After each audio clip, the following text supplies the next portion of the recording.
G-Millionaire's World.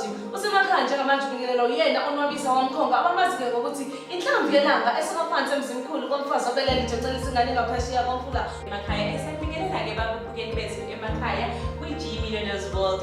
Bathi the richest brand. Babukeli emakhaya-ke namhlanje sizokhuluma kakhulu ngeqhaza i-G-Millionaire elibambayo emphakathini e-South Africa yonkana ngisho nasemazweni angaphandle. Elinye nje legalelo nalo elikhulu i-G-Millionaire's World ukuthi kungekudala nje komabonakude bethu sizobe sesibona i-league ezoqala ezobe ibizwa nge-G-Millionaire Development Foundation and Harry Gwala Football Association. So enye yama-league-ke ase-South Africa leyo ezoqala kungekudala noma ezothathwa over i-G-Millionaire's World.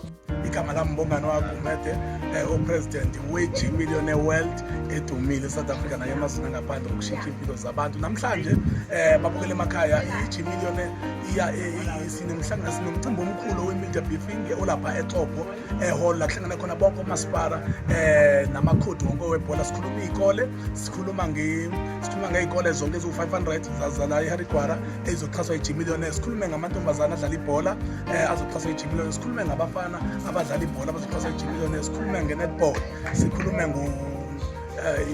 nge-cricket, konke lokho khona namhlanje nje i-G-Millionaire iyoshintsha impilo zabantu namhlanje.